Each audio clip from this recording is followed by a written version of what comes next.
Build. The Philippines is investing in the future to the tune of 8 to 9 trillion pesos. The government calls it the golden age of infrastructure, a period of strong and sustainable growth. 75 flagship projects that it says will create new jobs and new opportunities, increased connectivity and reduce poverty. Add it all up and the Philippine economy could outpace its ASEAN neighbours. But is this hugely ambitious program realistic? And who's footing the bill? To who will the country owe its national debt? There are still lots of questions, and we are looking for the answers. This is a CNN Philippines special presentation, Building for the Future.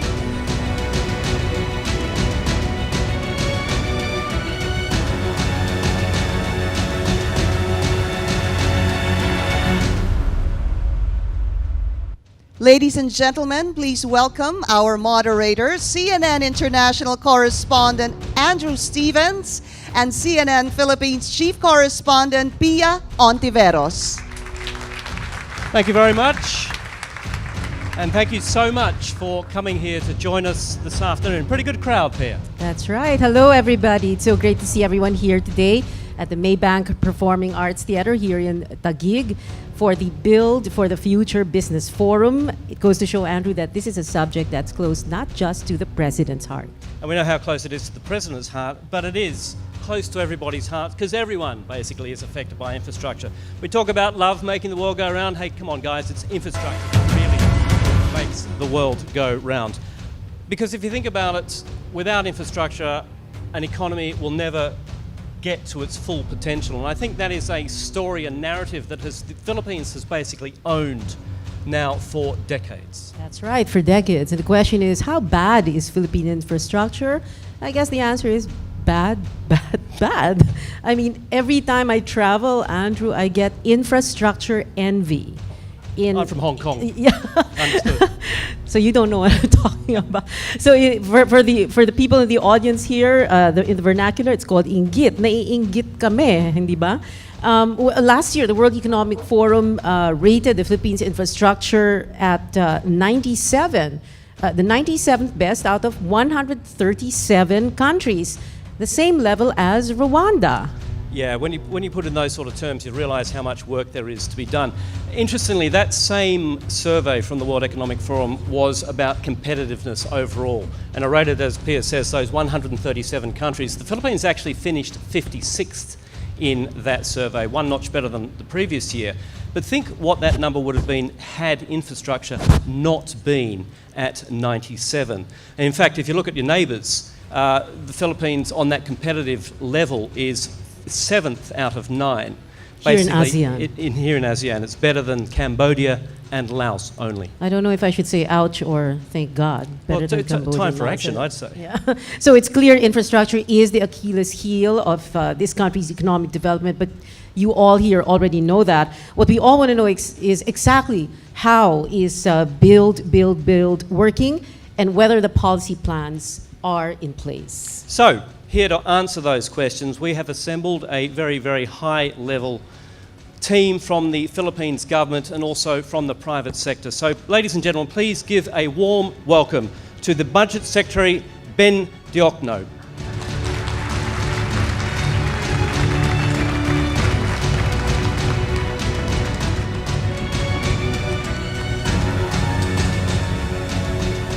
Also tonight we have the Socio-Economic Planning Secretary and NEDA Chief Ernesto Pernia.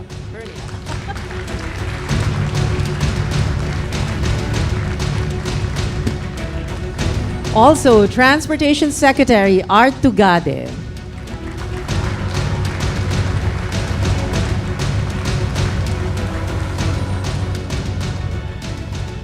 Public Works and Highway Secretary Mark Villar.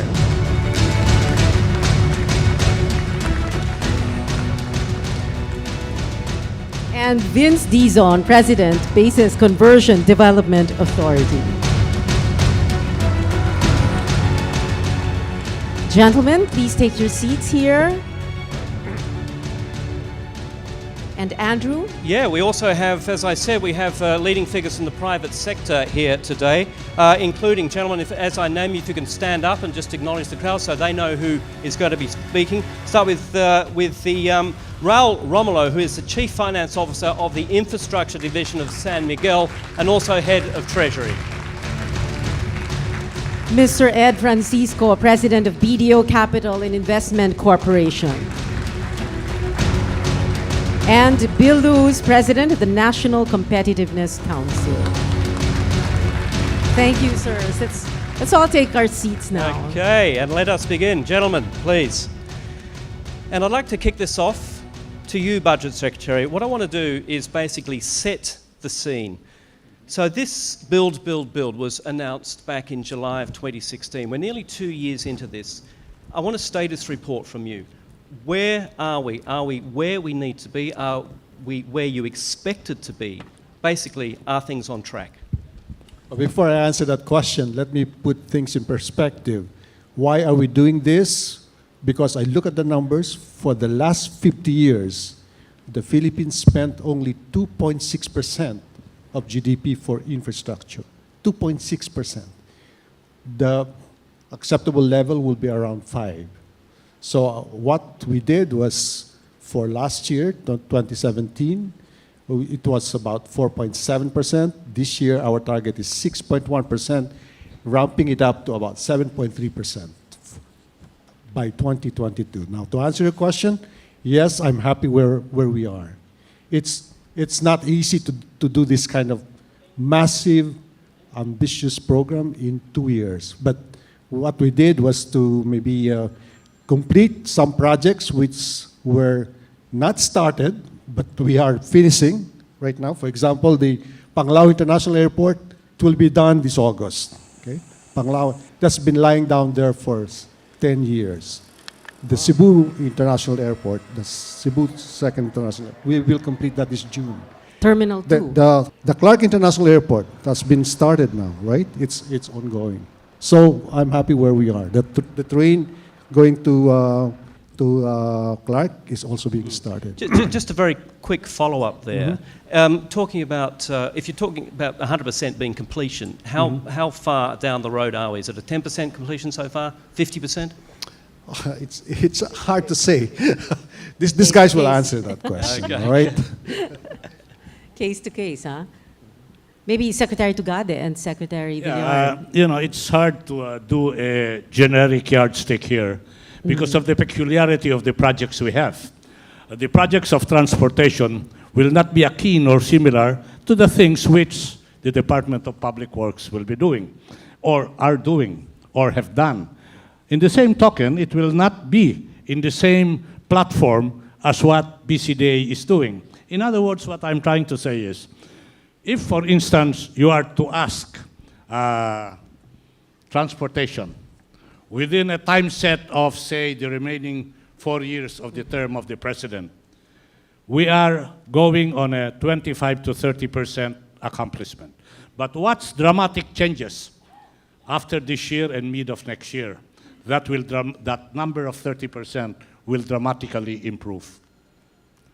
Perhaps, Public Works can answer the yardstick which is being asked by Andrew in relation to the peculiarity of what projects. Yeah, and I guess that would also be understandable because like what Secretary Diokno was saying earlier, you're making up for 5 decades, right? Yeah, yes. In other words, naghahabol na lang, hindi po ba? Hindi lang ho naghahabol. It's not just catching up. It is performing and achieving.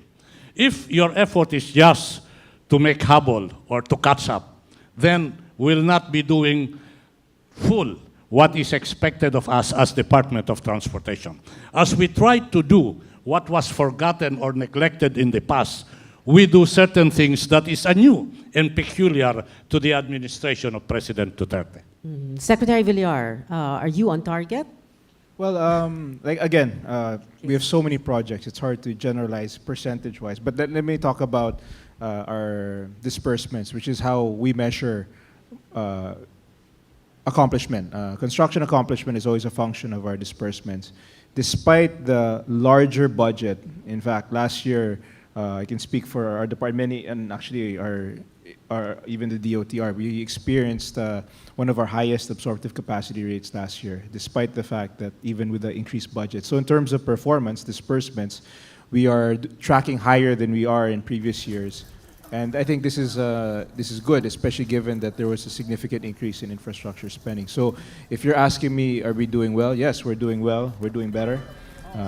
And what we're doing now is we're creating, aside from finishing projects that some of which have been set aside for a very long time, we're also creating a pipeline that will last for in the long term. Many projects, many master plans we're doing now will redound not just to this administration, but to further administrations down the road.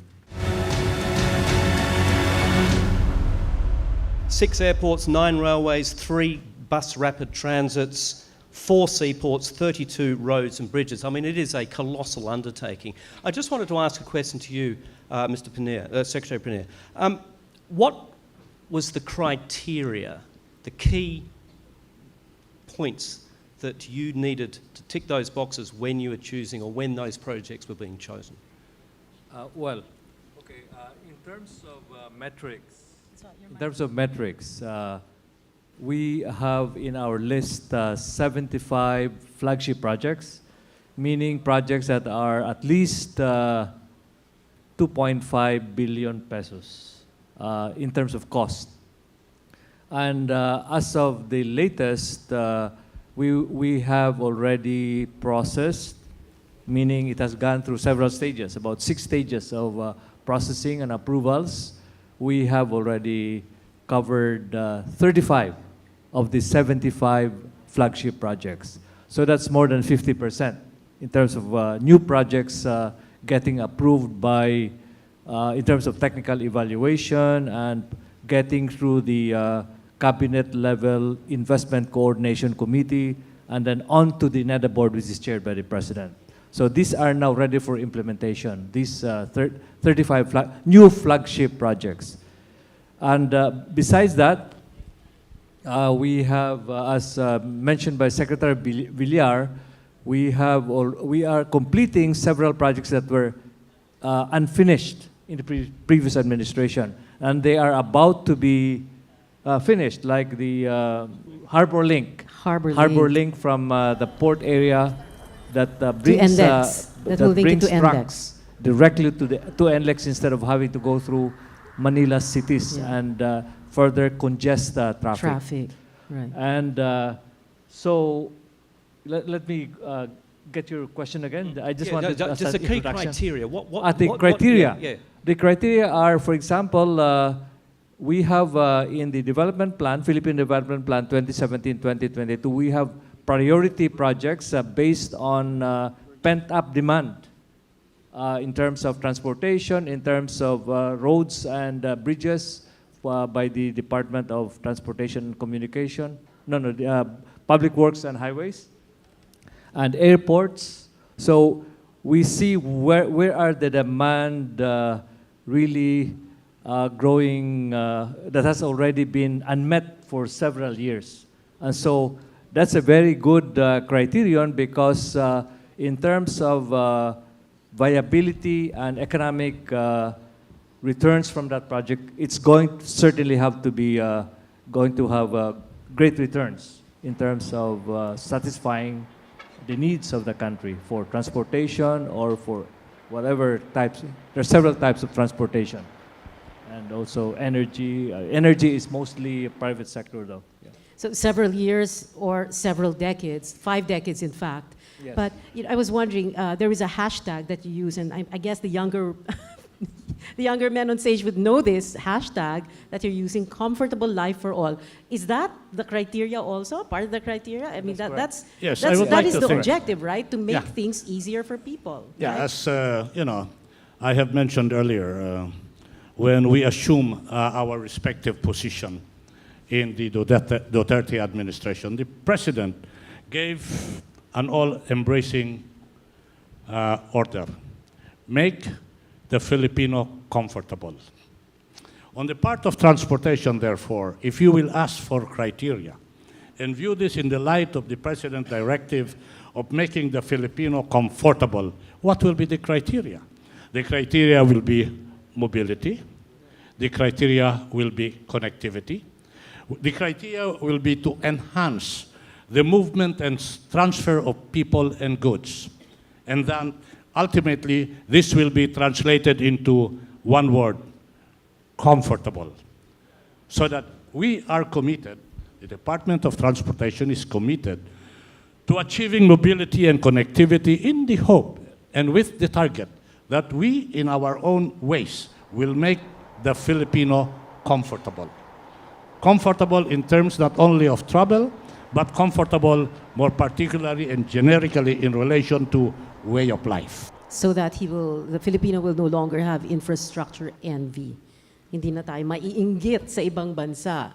But I wanted to ask also BCDA's Vince Dizon, you're implementing 11 projects, correct?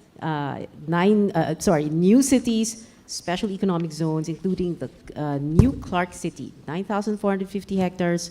The alternative, you call this the alternative to Metro Manila, a release or exhaust valve to decongest Metro Manila. You're looking to build a new government administrative center there. This is a very ambitious project, but a lot of people are pinning their hopes on this. Can you tell us more about that? Yeah, thank you, Pia. You know, before I get into the details of those projects, I think to respond to the question raised earlier, what sets this program apart from past programs and past governments? I think there are three things. First is the boldness in the decision-making that's being done by this government. Second is the swift action that's being undertaken. And third is the unity of purpose of all the departments related to infrastructure. I don't think you have seen the kind of coordination and cooperation and unity that the Duterte administration has shown to be able to, as Andrew said earlier, accomplish the colossal output that needs to be done in such a short span of time. For BCDA, in cooperation with DOTR and DPWH, I think the new Clark City is really the crown jewel and the cornerstone of the projects that we're trying to do right now. It's so important because when you look at the quality of life of people not just in Metro Manila, but in other urban centers across the country, Cebu, Metro Davao, it's really at reaching a point where congestion, traffic, and all the other urban pressures that we're all going through on a day-to-day basis has become unbearable. You know? And that's why the president himself said a couple of months ago that Metro Manila is a dying city, and it's no exaggeration. And just the kind of life that our people have to endure on a daily basis is really something that government needs to address. And it cannot be addressed overnight. I know a lot of experts seem to have magic bullet solutions, but in reality, there's no magic bullet to solve the problems we have in the urban centers in this country. And New Clark City, I think it just shows a way forward, a peek into the future, a peek into the kind of quality of life that every Filipino deserves, whether rich, poor, young, and old deserve. And that's why it has to be done properly, it has to be done well, it has to be planned well, and it has to also be done quickly. Because the kind of life that our people are having to endure really cannot wait a single day anymore. And now we've moved forward with New Clark City. We're doing phase 1 now, the first 60 hectares, which will be the national government administrative center. Construction is already underway. The first part of phase 1 will be completed by late next year, in time to host the Southeast Asian Games in December of next year. And the remaining parts of phase 1 will be completed before the end of the president's term. And that will provide our people with some hope. That we can build a city that will hopefully avoid the mistakes and the pressures we all experience here in Metro Manila and other urban centers throughout the country. All right. At this point, we'd like to acknowledge the presence also of another member of our private sector panel, Mr. Gary Teves, who was Finance Secretary during the time of the Arroyo administration. Sir, can you please Just say hello to the crowd just so they can see you. Thank you for being here, sir. Let's talk about funding now. This is something we need to ask Secretary Diokno and Secretary Pernia. How are we paying for all of this? How is the Philippines paying for build, 8 to 9 trillion pesos or $167 billion? Can you outline things for us? The total plan is for the next 5 years is 160 to 180 billion dollars. All right, and what we have set our financing plan, and it's a bias towards domestic financing. So part of it will be it's 25% foreign, 75% domestic. We already have pledges from Japan. There's a $9 billion worth of projects, and that was given the competition between Japan and China. China said 9 billion too, right? So we got all these projects. The funding is secure for all these projects. For example, the first ever subway, 25-kilometer subway, correct me if I'm wrong, the financing there is 0.1%, 40 years to pay, 12-year grace period, all right? Right? Yes, that's correct, sir. And who is that with? That's Japan. That is a Japanese. That's the Japanese, yes. Right. Because I've been reading that and talking to people that previous administrations have always pushed the public-private partnership model. And this administration is much more interested in, as you just mentioned, cheap money as overseas development assistance funds in favour of the PPP. Why is that? Why have you changed that model? Because the IMF, people like the IMF, have been solidly behind the PPP model. No, we're opening many options for us, financing modes. So we do not commit to PPP alone because there's a natural delay for the PPP. How many months? 37 months before we, 29 months from project ID to take off. So we cannot afford that long to. So we decide to have a PPP and what we call hybrid PPP, where we will initially construct it using ODA funds. That's also private sector. The government will not construct that. It will be bid out. Just like with what we did with Clark. It's ongoing now. Within 60 days, we were able to bid out the Clark International Airport. It's being done now. After that, and at this time already, we are talking about the O&M. It's already being bid out. So after the international airport is done, operations and management. Yes. Of the airport. After it's done, we will turn it over to the private sector. Okay, so that's PPP, hybrid PPP, national budget. That's how we're going to finance the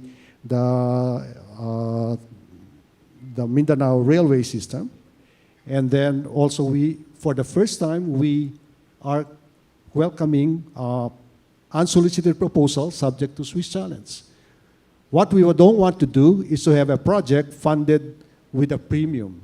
In other words, there's a project where we say, okay, who can give me the highest premium? That's yours. That's taxation without representation. So we don't consider that. Okay. So we have many options depending on which is appropriate for a particular project. Let's bring the private sector here. Mr. Raul Romulo of San Miguel, Chief Finance Officer. This hybrid model, is this something that you think is an attractive or profitable business for the private sector? Well, as Vince mentioned earlier, there is no one silver bullet that can address all the neglect of government deficit through the decades.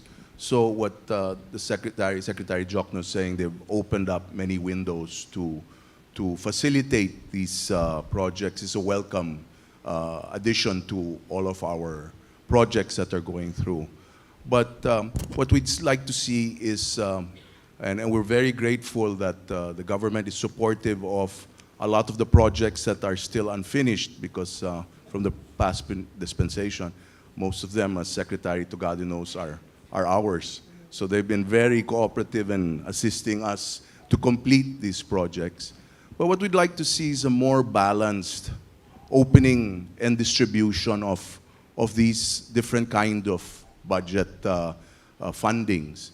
You have the ODA, you have the hybrid, you have the GGA, and also the unsolicited proposals, which we are one of the most prolific submitters to.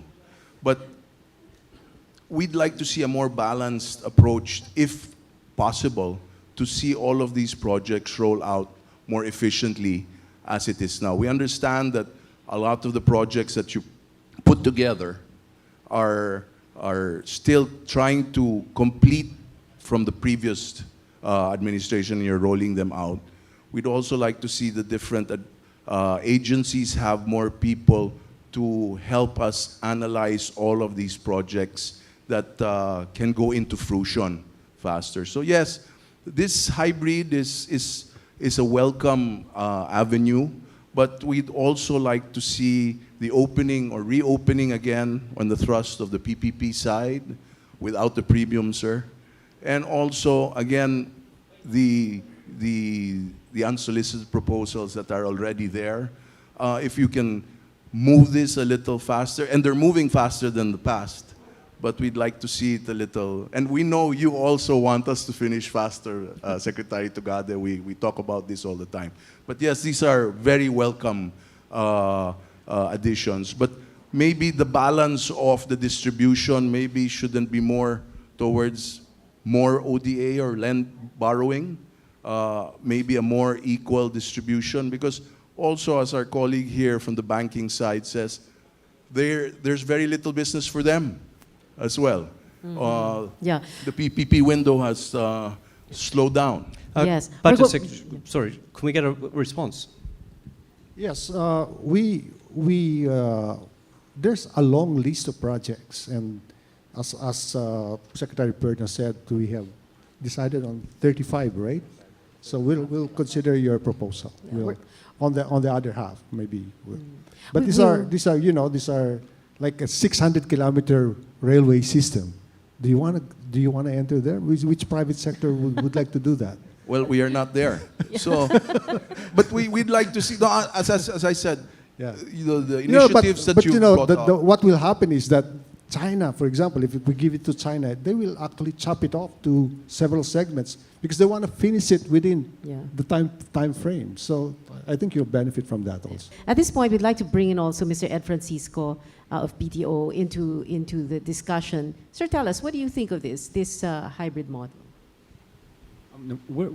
First of all, we're believers and we support the government. I've had the chance to be with Secretary Perny in Davao, and my spiel was basically the private sector has always been doing its part.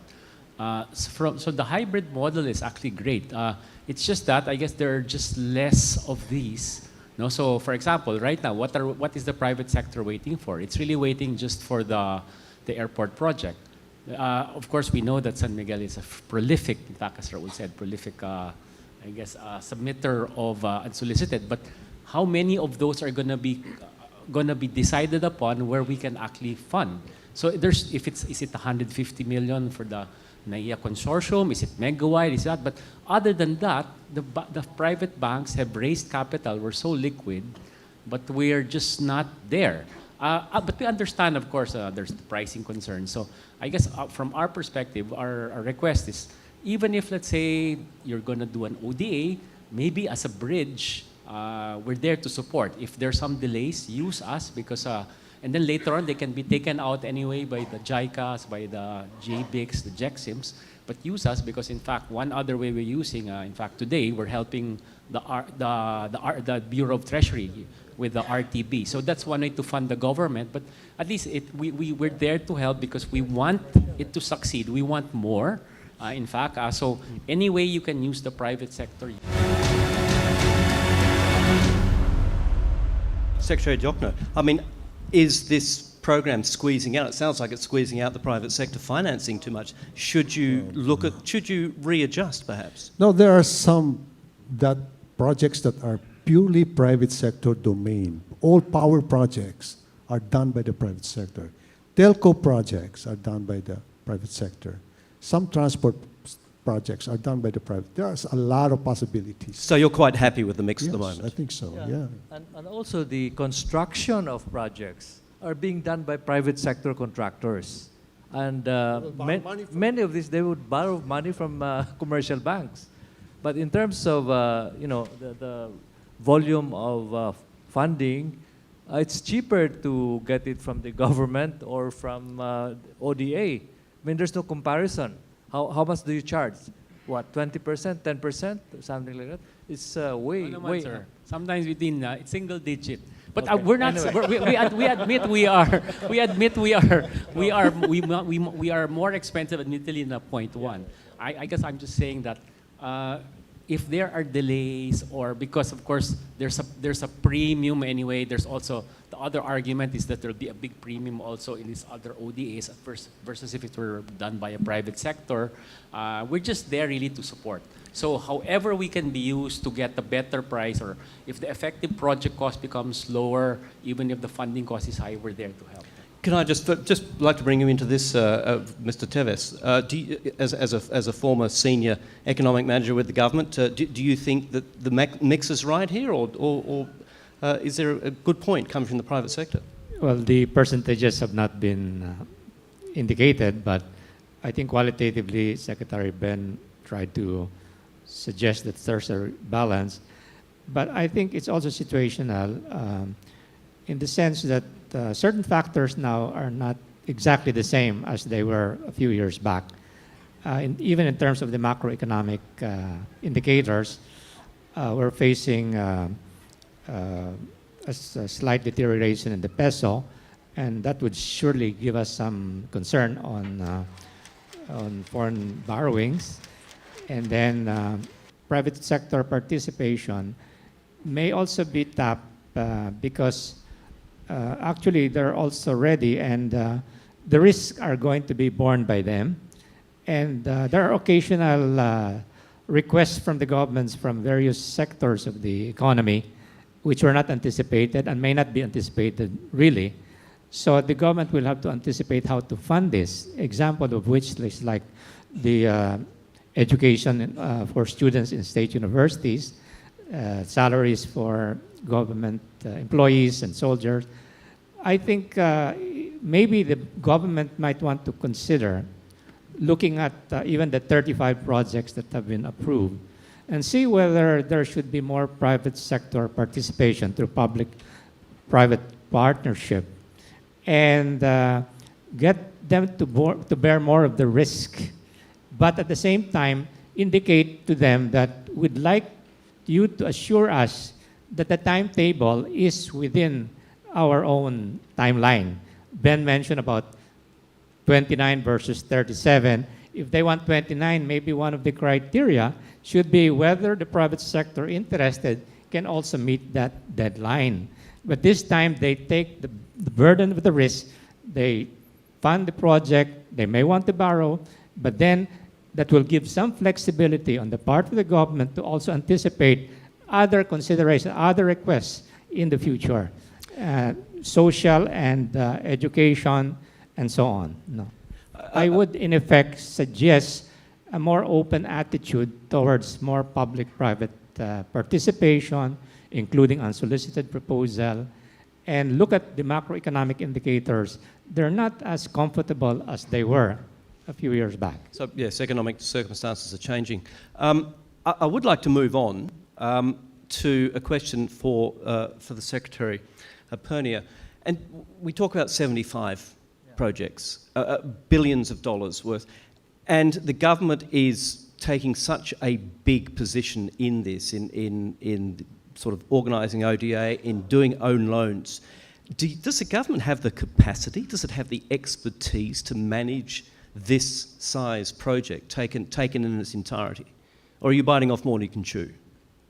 Well, the government has access to consultants too, technical experts as consultants, and by the way, in addition to the 75 flagship projects, there are about more than 400 minor projects in the provinces, having to do with road widening, irrigation projects that are not as expensive as these flagship projects, and they're also going on. And there's also a lot of construction going on in the provinces and in the regions to satisfy pent-up demand for water supply and other infrastructure needs, markets, and other infrastructure. But do you need to expand your own department to NEDA and all the ancillary departments to actually deal with this influx of projects? No, as far as project evaluation is concerned, we have been able to do that rather smoothly. We have a process. As I've said, there are about 6 steps that a project has to go through, and about 2 of them would be in the NEDA, and of course, and then it goes through the secretary level investment coordination committee and to the NEDA board. So these are several steps. So no bottlenecks. Huh? No bottlenecks. The 200. Yeah, and we also have this project facilitation grant. It's a soft loan as well as a grant from ADB to facilitate the processing and completion of projects. Where there are bottlenecks, we're able to apply this kind of money from. So we have different ways of making sure that there are no bottlenecks, and whatever bottlenecks there are surmountable. Okay. All right, before we move on, I just wanted to ask, is the private sector happy with the response? Did you get the response you wanted from the government? Because, like, for example, Mr. Francisco was saying, please use us. Was okay na ba, Mr. Romulo? Yeah.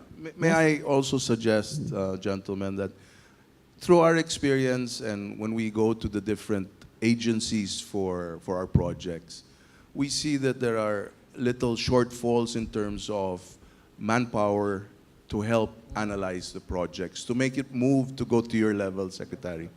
So there are some stumbling blocks and challenges at the different agency levels because there are there is a shortage of talented manpower in different agencies. Maybe that's one area we can beef up as well to start You're saying the private sector can help in that regard? Yes, we can also assist in that, but without any conflicts, hopefully, when we submit our proposals as well. Mm-hmm. Well, yes, go ahead. So, sorry, just really quick. No, I'm just quite disturbed because I think the perception from the private sector seems to be that the Duterte administration is anti-PPP. This is absolutely wrong. No, this is absolutely wrong. We are not. In fact, I think, and you probably San Miguel and the bigger conglomerates would know this, that a lot of the PPP projects have actually moved faster under this administration compared to previous administrations. I'll let Secretary Mark give you a couple of examples in that regard. No? But I think what the government is looking at, we're taking a step back and we're saying, hey, we've got this huge infrastructure gap that we've got to close.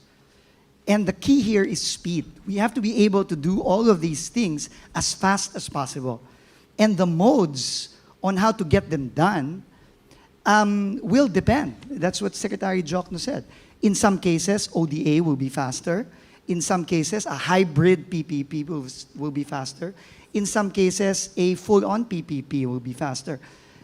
Compared to other administrations, past administrations have said no unsolicited proposals. You're very familiar with this. No, the previous administration said no unsolicited proposal. We have said openly, and we've proven that already by granting several original proponent status to several unsolicited proposals. Secretary Tugado would be witness to that. So I think that's a complete misrepresentation of reality. This government is not anti-PPP. We want to work with the private sector, but let's sit down, let's look at these projects that we badly need, and let's see what mode is the fastest. Because bottom line, that's it, right? That's the goal. To do things faster. The offer of the private sector in terms of extending funding opportunities, in terms of talents and skills, are most accepted and are most welcome. In fact, we'll always reach out to the private sector when the need arises. But as Vince said, we have considered all the opportunities available. There will always be a basket available, a basket of funding requirements to fund different projects.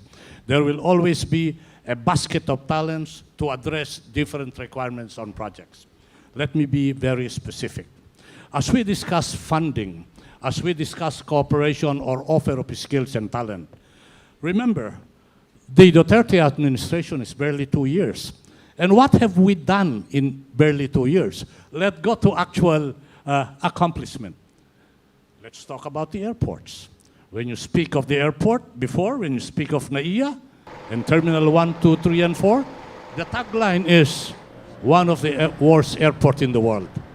Now, that tagline was changed. It is now one of the most improved airports in the world. Why is this so?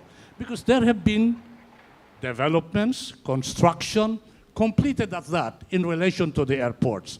And the funding came from multiple funding sources, from unsolicited proposal to private, to GAA, to ODA. Let us be specific. Before, Panglao Airport in Bohol is just a topic for conversation. Secretary Jokno mentioned, by August of this year, perhaps it will spill for another 30 to 45 days, it will be commercially operational. You speak of Cebu. Cebu Terminal by June 17, June 7, it will be inaugurated and operational. Look at the airports all over the country. Before, you have a total of 11 night-rated airports. Now, as we speak, there are more than 16 night-rated airports, and it is the ambition of this Duterte administration that when the term is over, all the 44 commercial airports would have been night-rated. As we speak about night-rating capability of airports, we speak about the reality of how to maintain the safety and punctuality, predictability of air operation. When we assume there were only 3 radars, now as we speak, 10 additional radars are in place, adding to the predictability of air travel, security of the space. All these things are in force and in place. Funding from varied sources, from private to GAA to unsolicited proposals. This is what I'm trying to say. Let's go to maritime. For the first time, the month of January, we will be inaugurating ever, the first barge terminal in the Philippines. This is funded by a private party. You know, what is this barge terminal? This is a business model where the containers that normally ply the highway and the street, 20-footers and 40-footers all, will already move on water. It is hoped that when we implement this, the movement of containers on the road will be reduced by 35 to 40%. Funding, private. Welcome back to our special presentation. Thank you very much. Our special CNN Philippines presentation on building for the future. Now, there are 2 phases to this program. There is build, and that leads to jobs. And of course, if there are jobs, the other target here is to reduce poverty. At the moment, more than 1 in 5 people, about 1.6% living below the poverty line. Like Andrew, you were going to say, right? Yeah. Under this massive infrastructure program. Well, with an infrastructure program like that, when you've got 1 in 5 people living below the poverty line, the actual government target by 2022 is to reduce that to 14%. And at the end of the day, you think, what is this? You talk about comfortable, about making Filipinos' lives more comfortable.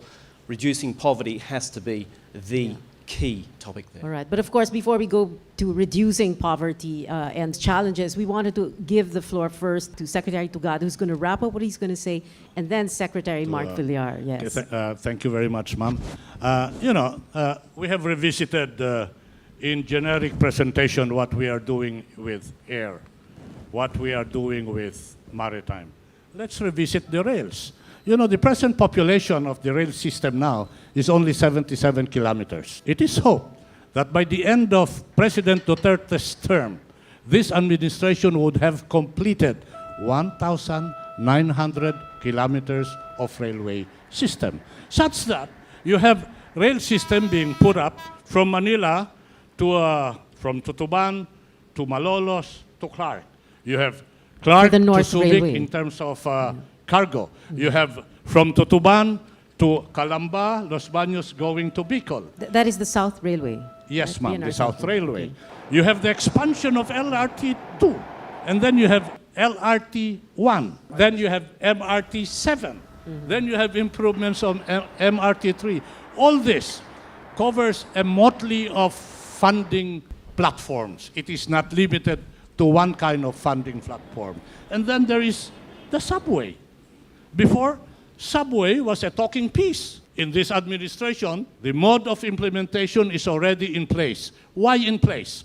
When the idea of having the first subway in the Philippines was brought up and planning was made, the start of construction would have begun or is scheduled to start next in the year 2019, third quarter.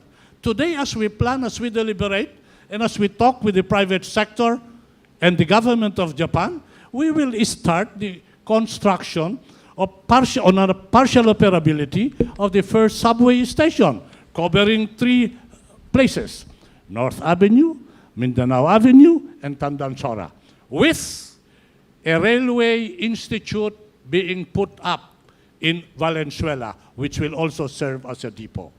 These are plans which are being done, being implemented in barely 2 years of the Duterte administration.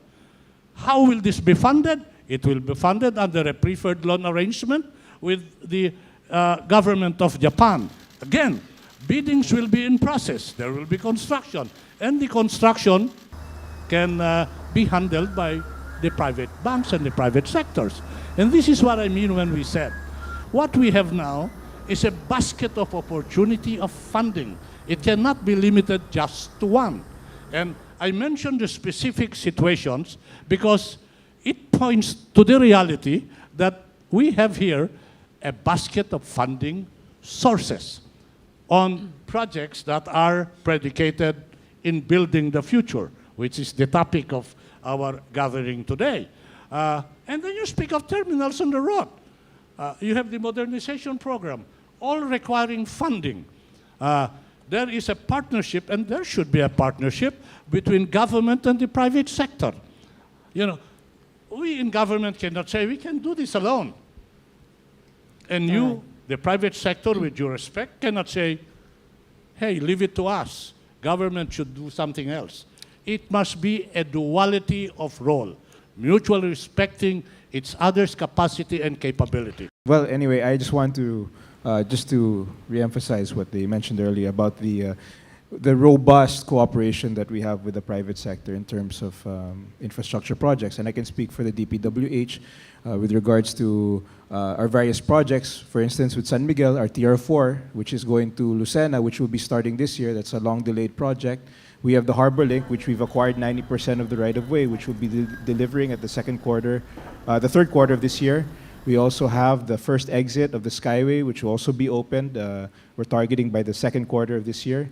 My point is, in terms of cooperation with the private sector, I believe that this administration has given its full support. And I know this because I regularly meet with all our concessionaires. And we've not only pushed the existing, we've also awarded new projects, such as the NLEX-SLEX Connector Road, which will also be starting construction this year. That was recently. And we have also other unsolicited proposals that we are considering and which were previously never entertained. I just want to quickly bring Bill Lutz into this, the National Competitive Council. Just listening to the funding opportunities and the funding avenues, do you think the mix is right as far as getting the competitiveness of the Philippines on the increase? I think the funding issues are always going to be constantly addressed because the needs are going to be so large. At the end of the day, it also boils down to speed. And in the Philippine context, within ASEAN, we're a large country and growing, but we are way behind on the competitiveness rankings in infrastructure, not just the general competitiveness rankings.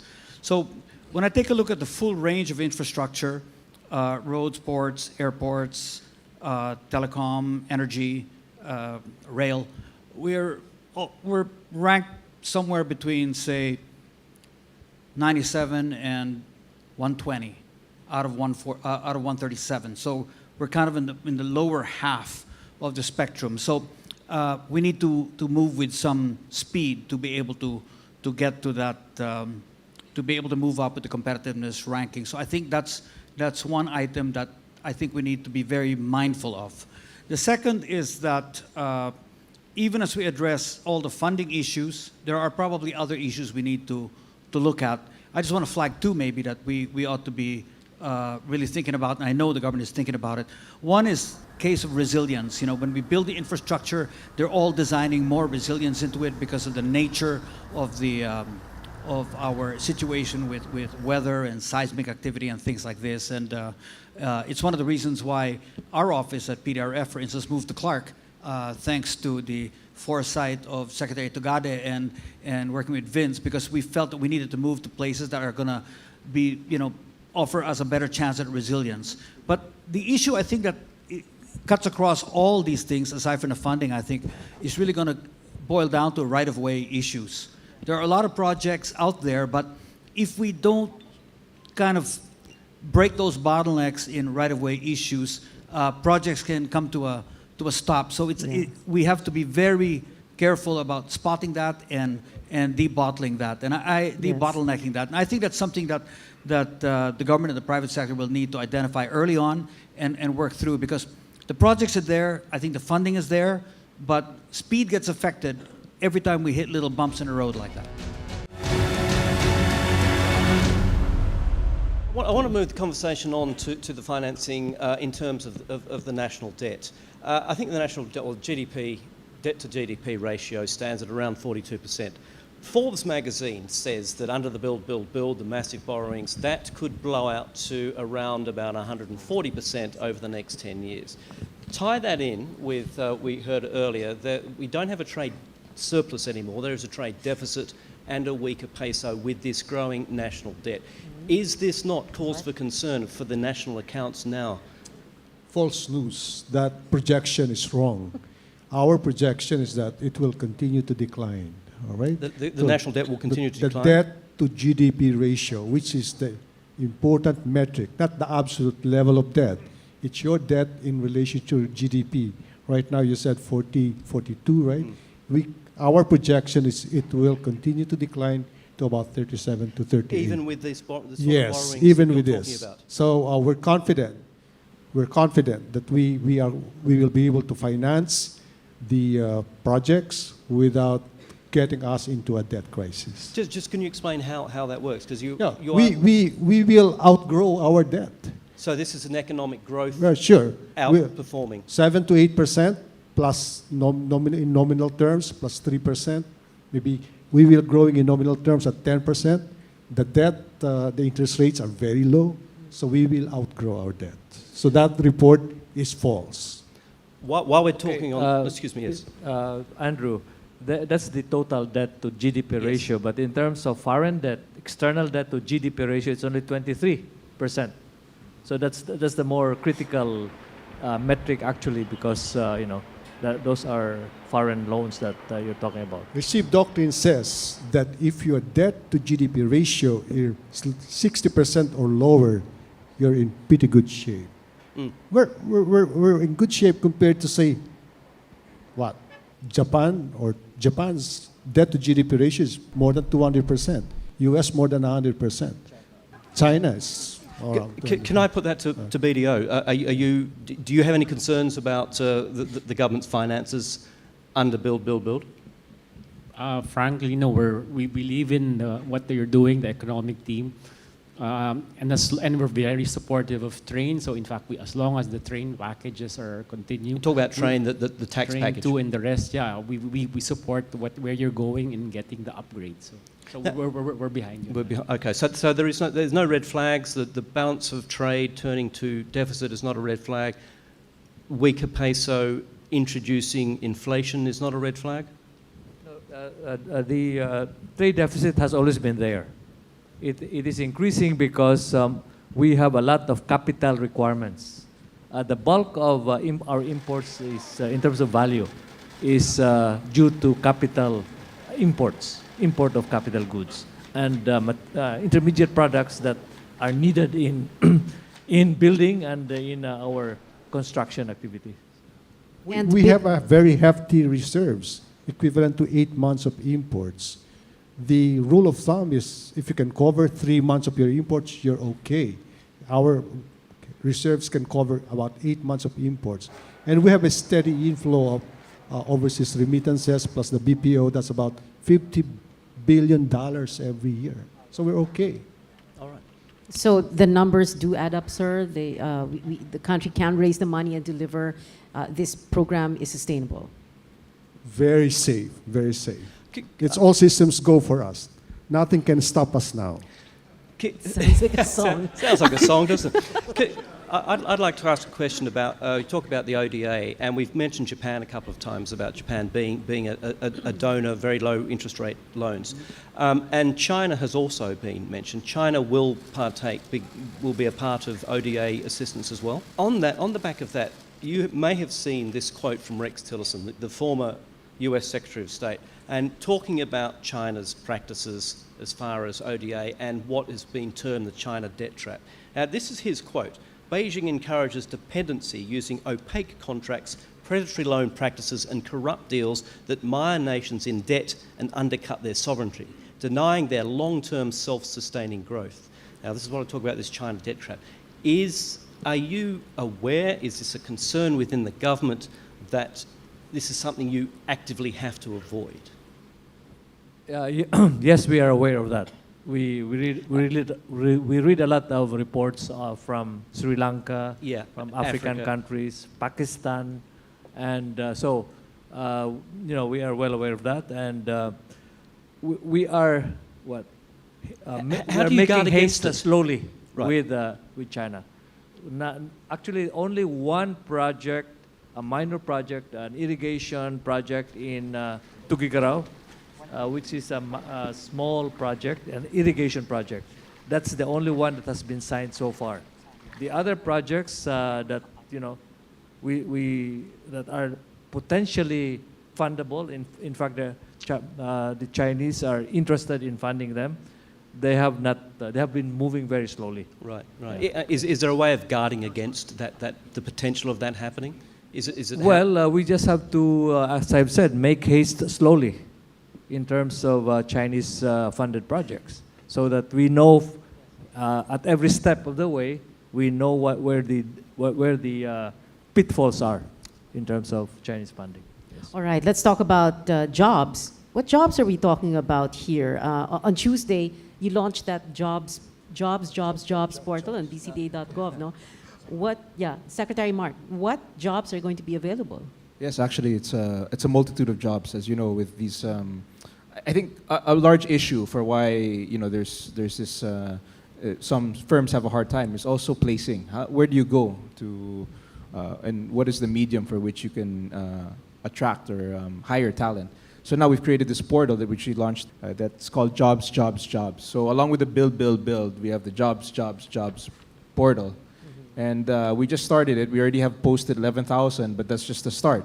Now, if you see that it's broken down per project, and then when you click on the project, under that you can see all the available positions that the companies are looking for enhancement. So I think this is an important part of what we're doing is the job generation aspect, and it's something that the president is very keen on with this job generation. And we created this portal in order to expedite the process and make it easier for us to create less friction in terms of the job market. But we're looking at how many jobs? More than a million, right? In Our total estimate is 1.1 million average jobs created annually. 1.1 million, and due to when the projects are on stream, they're already they've broken ground and they are in full blast. Then we would be averaging around 1.1 million over the next 5 years. But And it's- well, of course, this includes direct employment as well as indirect employment from Okay. construction and all that. Yeah, well, construction, there's a construction boom. Is it true there is a labor shortage? And how is that going to, is that a threat to build? Paano po yun? Yes, it is. And in fact, I think there are some already OFWs that are coming back. I saw a number of 32,000 that have come back. And these to are the skilled participate. workers that we need. Yes, correct. for- The technical Okay. kind of workers. Yeah, but when we say we're bringing home the OFWs, they earn a certain amount Yes. abroad. We are saying that we're going to pay them the same amount. Well, here. they would They'll earn be the they would same. be earning competitive compensation vis-a-vis what they have been getting. There are so many projects in the provinces that are also going to be that are going on stream that would create a lot of employment. You said there is an issue of a labour shortage. Do you see the returning workers being able to nullify that, or is this going to be something which lives with the Build project, just the difficulty in finding the number of workers? Well, if the compensation that they'll be getting will be, close to par with what they're getting, many of those workers would love to come home. What about the ODA, again, programs where you tend to see the donor country sending, apart from sourcing materials, also sending skilled Workers. labour and manual labour? Well, that's the practice of Chinese-funded projects, but not Japanese. Right. Japan-funded projects, they have skilled, they have technicians, specialized technicians for subway projects, for example, but not the unskilled labourers. blue collar type workers. And they will be welcome in the Philippines. The Chinese blue collar worker will be welcome to help. Well, that will be a matter of negotiation with China, but with Japan, there's no problem. We can use our own blue collar workers. Yes, Secretary Can Mark. I just add, we already have existing foreign-funded projects. And of course, these foreign companies, Chinese, we have Chinese, Korean, Japanese. And of course, certain projects require a certain level of expertise that might not necessarily be available locally. So they bring in experts. But in general, the labor that they utilize is locally based labor. That's how it's been. That's how we expect it to be under the Build program. They share with us their expertise. They might bring some personnel, but in general, the workforces will be comprised of locally sourced labor. Okay. Just to add, anecdotally, in the projects that are already ongoing right now, we're actually experiencing a shortage in skilled labor. So when I say skilled, I'm talking about heavy equipment operators and the sort. Clearly, for the semi-skilled and low-skilled laborers, there are a lot there. But just to point on because I think it's a concern by Andrew, Chinese laborers coming in.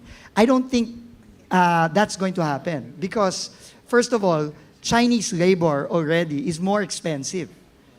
So I don't think China it's economically smart for China to bring their workers here. But in terms of skilled laborers, those where we actually have a shortage of, then that's where you will most likely have some Japanese, Korean, or maybe even Chinese skilled labor coming in to ensure that the projects are implemented quickly. Yeah, and well, the other challenge there is the short work visas, work visa periods. But anyway, Andrew, we were going to talk about poverty reduction also, right? Yeah, one question I have is, obviously poverty reduction is probably at the very top of the agenda for obvious reasons. But when you have these infrastructure projects, they tend to be a sort of, they close around one area. How do you trickle down the benefits of infrastructure into the remote urban, rural areas to make sure that all Filipinos get the benefit of this infrastructure boom? We also have a lot of rural projects, actually, agriculture-related projects. So they would be open to employing those in rural areas.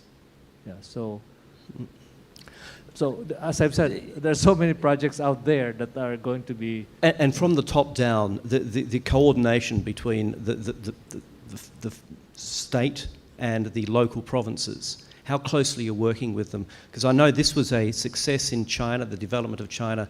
They worked hand in glove. The central authorities sort of spread the love, if you like. Are you adopting that sort of model here? No, we are not a centralized type of. You know. But what I mean is that the central government managed to involve the local authorities, local provinces at every stage of China's sort of restructuring. Local governments will be involved too. Right. Local government, provincial governments, local governments would be involved in those local projects. Okay. Yeah. And by the way,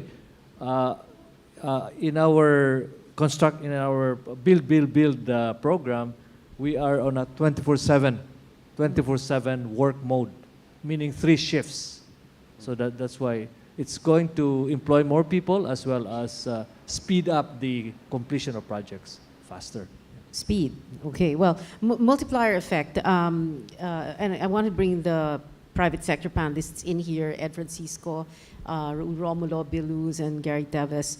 Are you seeing increased or broader economic activity because of build right now? This early in the game, 2 years into the Duterte administration. That I can share also anecdotal evidence also. Our loan books have grown significantly, and it's a little because of the multiplier effects. When the government announces new roads, if Mark is going to build a new road, what we're seeing is the customers are already buying the land. They're already buying the vans for the deliveries. Some of the businessmen are building hotels. So in anticipation of the infrastructure that our team here is doing, the private sector is borrowing. So we've seen that in the loan growth, and that's why we're having 6-7% GDP growth, but our loans are growing at around 18%. It's because the local Filipinos believe in this government also, in fairness. May I share as well Yes. with the projects that we are rolling out, because of the number of projects we do have, we have to employ more skilled laborers as well as those of the semi-skilled area. And our contractors are also building up their workforces to keep up with the schedules that are imposed with us as well to meet the deadlines, notwithstanding the challenges we do have given our projects. But yes, there is a build-up of the labor force. I think if you just travel around visibly, you'll see much more economic activity outside, and I think that's a good thing. Looking at the country, at 104 million people and growing, scattered over so many islands, I think we really should be thinking, how do we build up 40, good-sized cities, acting as engines of growth for the country? Right now, we're so heavily concentrated on so few places, and you see it in the GDP share of the country is locked in around Metro Manila, a bit of Region 3, a bit of Region 4, about maybe, I think, roughly 2/3 is right there in that core. I think if we begin to consciously target 40 cities outside that we bring up, because you see the gap from a mega city down to the second and third and fourth city, the orders of magnitude just huge in terms of population and economic activity. So if we concentrated on dispersing it, and I think this is where infrastructure can really play a huge role in job generation and in lowering poverty. This is, I think, truly what inclusive business and inclusive growth looks like when we disperse opportunities. And it's also good for investors, because then we don't have to look at only 2 or 3 sites for investment sites. Now we're looking in our radar screen maybe at 40 or 50 sites. And that's a good sign when investors start looking at 40 or 50 places. For sure, there will be economic activity and job generation there.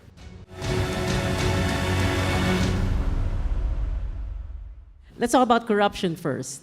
It's, again, in many countries, it is a perennial question. Now, with 8 billion pesos in projects being launched over the next 4 to 5 years, up until 2022. And I'll put this to you, first of all, Budget Secretary. Transparency, obviously, is the best way to fight this.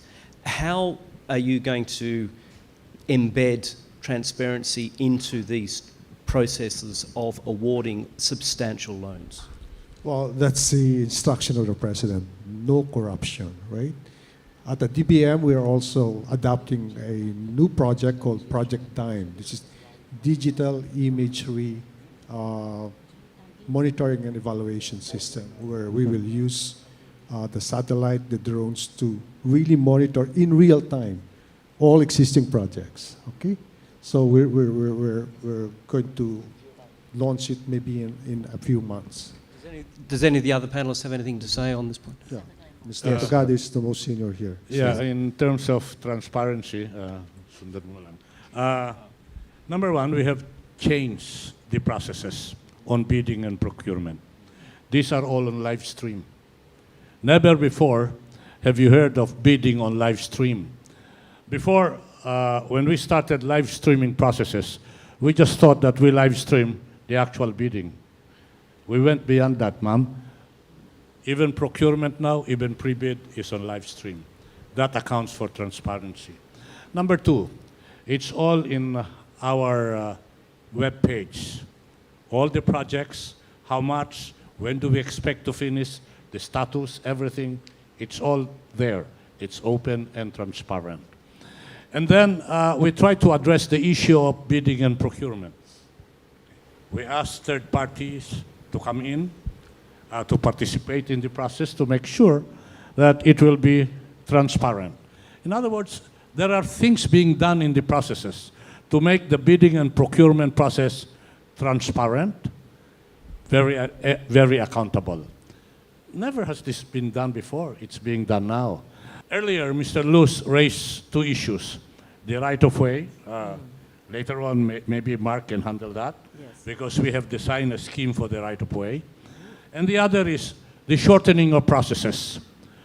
No less than the president is very firm and very aggressive in saying all processing procedures must be cut. He imposed timelines of 3 days and 7 days.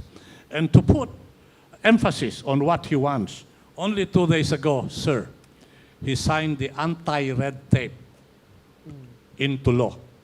Never before has this been done. And he has instructed cabinet members to put in technology all processes within 30 days from signing 2 days ago. This is an indication that the leadership is no nonsense in shortening processing time. And as it shortens processing time, it is no nonsense on transparency and accountability. Sabi ng presidente, tagalan nyo, tanggalin ko kayo. Okay. Secretary Mark Villar, let's talk about DPWH and geotagging, because for the longest time in the past, hindi ba, the problem was ghost projects. Now you're going to make everything transparent. That's your promise. Well, our promise is that these ghost projects are a thing of the past, because I'm a strong, and we all are. We're strong believers that we can defeat corruption and inefficiency through technology and analytics. Specifically, in the DPWH, we're already in the last stage of implementation of our construction management software. It's called PCM. It's PCMA. It was designed with the help of the World Bank, and it utilizes. We've incorporated not only drone technology, also geotag photos. What are geotag photos? These are monitored by satellite. Absolutely cannot be faked. In fact, we have an application for the iPhone that our engineers use. When they take the picture, it's instantly uploaded to our software. So at any point, I have access to the Any of the system. projects that are Any going on project you ask anywhere. me what's happening here in this certain project in this certain province. At the No, click of a no button. matter how far No matter flung, how huh? far. Because we have an Okay. extensive organization. We have more than 180 district engineering offices. We have more than Okay. 10,000 engineers. All of them monitoring all these projects. Now they'll be able to upload that to our central system. They already are. Not Yeah. even they will be. So They no one are. can lie to you. No one can lie to me unless they find a way to defeat the satellite software. I can't imagine Good luck. any way that they can get away with that. So. Yeah. Well, we wanted to ask Secretary Gary Teves about this. If I might want to clarify something, Pia. Taking note of Secretary Ben's optimism, I was wondering whether, what if a different situation takes place in the second half or the next year, in terms of how the inflation rate will taper off or slow down, and whether there are demands that we haven't anticipated now which might crop up, whether there might be some adjustments in the wages either through the present setup, through a regional council. What if these things happen? Would the government still consider perhaps allowing the private sector to take another look at even the approved projects, which the government might have already said that I'm committed to those projects, but putting certain conditions, i.e. time, cost, employment generation, and say, hey, private sector, you can participate because there are other things that we might have to address, which might draw on our resources, and therefore it might be welcome for the private sector to come in and assist the government in this infrastructure endeavor. I'd like to see a situation also, Secretary Pernia, that if these things do not pan out as we are expecting, as conveyed by Secretary Ben, would we still be at pace with our poverty reduction program? I think you did mention through a newspaper account that the GDP would have been a little higher if the inflation rate were a little slower. So this has a bearing on the poverty reduction program. This has a bearing on job generation. So it might be useful to consider a Plan B approach, wherein the private sector will be ready and available to assist the government even in those approved projects, and where the government says, I am committed to it now, but I'm willing to make adjustments provided the private sector will meet these conditions, which will be win-win for all of us. Let me answer first before I forget. The budget transparency. There's an organization called Open Government Partnership consisting of close to 100 countries. In terms of transparency, our budget system is the best in Asia, number 1 in Asia, number 19 globally, all right? So we have a very transparent budget system. Now, on the matter of whether we made some calculation, what will be our response, well, this is, as you know, this is my third stint in government. I know how we make some adjustments in the middle of the game. And do you know what the result is? Half-finished projects, okay? We won't do that. We will go full stream ahead and construct all the projects that we have chosen, right? The way we have figured out the financing, so whether there is maybe a hiccup somewhere, we will continue the project, finish the project. Time is of the essence. You know the congestion cost in Manila is 3.5 billion daily. We got to address that, all right? And we are interconnecting the whole country from Luzon to Visayas to Mindanao. And so we plan to do that. All right. So speed and full speed ahead are the keywords for build, build, build. And nabanggit na ni Secretary Tugade that, or Secretary Villar, that there is a way that you're handling this. Definitely, the mechanism is there. Government has the mechanism to resolve these issues. It's just a matter of rationalizing management. What does this mean? We have eminent domain. We can easily, if there's a property, we have the means to procure the property by utilizing expropriation. No? Yeah. We can utilize that, and the courts are quite fast. As soon as we get the writ of possession from the court, we can already start construction. We can enter the property. It's not a long process, and this is available to the government. That's why it then becomes a problem with project management, which is something that, with the help of the whole economic team, we've been able to address with the support of the DBM, who's given us additional personnel, funding, and in terms of planning. These are all things that have been done, and you can see this reflected in the speed in which I think a lot of our projects are being done now. For instance, the ones that we're opening now, we've acquired 90% of the right-of-way, and this was done in a very short period of time. Yeah. What is the bigger headache, Secretary Mark? Is it with private property owners? It's really, they're all... Or meron bang, kunyari, informal settler communities? Of all kinds. Sometimes it's informal, sometimes it's What property is it? People owners. don't want to give up their land? What?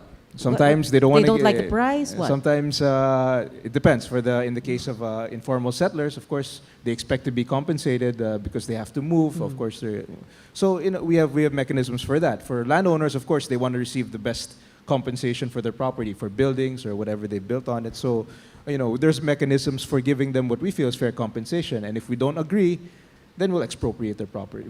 We will move to expropriation proceedings, which can be done fairly quickly. So like I said, it then becomes a project management issue. So what we've done specifically is we have task forces for every major project in the build, and even outside of build. All major projects have specific task forces just for right-of-way. So then they become accountable for whatever goals that we give them. And then that's how we move forward these projects, because the mechanism is there. I mean, it's not, people, maybe there's this perception that, right of way, it's impossible. We have the mechanism. It's a matter of management and political will. Before we go, I would like to ask for a few words from all of our panelists, starting with our private sector panelists. First of all, we've been listening for an hour and a half now on a very extensive conversation about this infrastructure, about build. And perhaps, Mr. Tevez, if I could start with you. From what you've heard today, and if we can go down the line after Mr. Tevez, from what you've heard today, keep it short, how optimistic are you that we are now seeing a game changer in the Philippines? Yeah, on a scale of cautiously optimistic to very optimistic. Yeah, we're seeing a major change, or if you want to use the word game changer. There are just some tweaking, perhaps, that needs to be done. And there are always some things that might happen, and therefore some adjustments will have to be made. Earlier, Ben said that when they've started the project, they will push it. I was really referring to a project that has not yet been started, but actually the government was intending to pour their resources into it. But perhaps now that if things happen differently, perhaps they could be open. So I think there will be probably more chances of getting these things done if the private sector were to participate in most of these projects. Okay, thank you. Bill. Thank you. Well, I think there's no question we are on the cusp of a game-changing event. But I'm always mindful of looking at what the rest of the competition is doing, and it's in that context. So when we move fast, we have to be clear that we're moving faster than others, because we're behind. So we're a bit in the catch-up and then leapfrog mode. So we've got to be looking closely at what neighboring countries are doing in ASEAN and Asia Pacific. And if we can achieve things faster, then that's a game changer. If we just achieve at a slightly slower pace, the same pace, we have to remember they are also moving fast. Ed Francisco. I guess regardless of which organization we're with, we're very hopeful with this administration. As a Filipino, I'm hopeful that I will see new subways and new airports. And I hope, and that's a way to convince my children and the OFWs to come home, because there will be jobs and there'll be, I guess, infrastructure outside Metro Manila, which is what you're doing. So I'm very optimistic. Well, just to share the experience of San Miguel, I can attest that between all the secretaries that are here today, we have a total coordinated, cohesive plan now when we do meet as a concessionaire, compared to how it was before, that it was a little more piecemeal and ad hoc-ish. Now there is a more cohesive movement, and we're moving in the right direction. And I remain, as my colleagues do, very optimistic that we can achieve what we set out to. And before we say goodbye, I'd just like just a very brief comment from our ministers as well. Starting with you, Vince, what makes you so optimistic that this can be done? This government can do it when there have been false dawns before. What's different this time? Well, like I said earlier, it's the bold will to get things done. It's the fast action that we've shown. And I think it's the unity that this government has shown under the leadership of President Duterte. And just to end, I think, there's an old Arab proverb that says, dogs bark, but the caravan moves on. And believe us when we say President Duterte's build, build, build caravan is going to move on, and there's nothing that's going to stop it. Secretary Mark. Yeah, really quickly, I think that these men here, I can say they work, these are men who put themselves on the line for this goal. From this whole administration, from the president down, you can see that we are united in our purpose and firm in our resolve. And all of us who put ourselves on the line, our reputation, everything, to make sure that this build, build, build happens. Secretariat. I've never been in government before, except for that brief stint at the Clark Development Corporation. But this I can say, you have a president and a leadership that has political will, that shuns corruption, that is committed to transparency and accountability and shortening processes. Given this, and partnered with equally committed members of the cabinet, it gives me high optimism that we can build something for the future, something that will last as a legacy. Today, we are witness to a very good dialogue between the business, private sector, and government. The good dialogue produced good feelings. I hope that the good feelings arising from the good dialogue can breed a better working relationship to achieve the common goal para sa bayan ho, para sa Pilipino. Yes, well, I myself is virtuously impatient. I want to get things done. I want to see change during my lifetime, while, you know, and my kids, of course, we want them to enjoy a better life in the Philippines. Just to go back to Gary Teves's, actually, we have 4,995 projects, including the 75 flagship projects, and they are available in the website, the Public Investment Program, online, people. And so, if there are projects there that the private sector is interested and there is a good financial rate of return acceptable to the private sector, I think there's nothing to prevent you from presenting yourself to offer help or to do the project yourself. So so in other words, we are open to cooperation from the private sector. Open for and business. this makes our feeling even more optimistic because of the willingness of the private sector to join hands with us. And Thank finally, you. Secretary. Yeah, Andrew, as I said, this is my third stint on the same job, and I've seen them all. And so with this very strong, cohesive team, and the ideal conditions, low debt to GDP ratio, low interest rates, I think nothing can stop us now. A great way to finish. And that wraps up our presentation this evening. We'd like to thank so much our very, very honoured guests, Budget Secretary Ben Dionco, Social Economic Planning Secretary Anita Chief Ernesto Pernia, Transportation Secretary Art Tugadi, Public Works and Highway Secretary Mark Villar, and Vince Dizon, President of BCDA. And our private sector panelists, please join us here on stage. Sirs Gary Teves, Ed Francisco, Bill Luz, and Raul Romulo. Please join us here gentlemen, on if you stage, could come up sirs. and join us. And to all of you here at the Maybank Performing Arts Centre, thanks so much for joining us. We hope you've answered or you've heard the answers to some of your questions. And we look forward to doing this again on whatever topic is of interest to you. Thanks so much for joining us. And ladies and gentlemen, to our guests. I'm Pia Ontiveros. And I am Andrew Stevens. Thank you very much, everybody.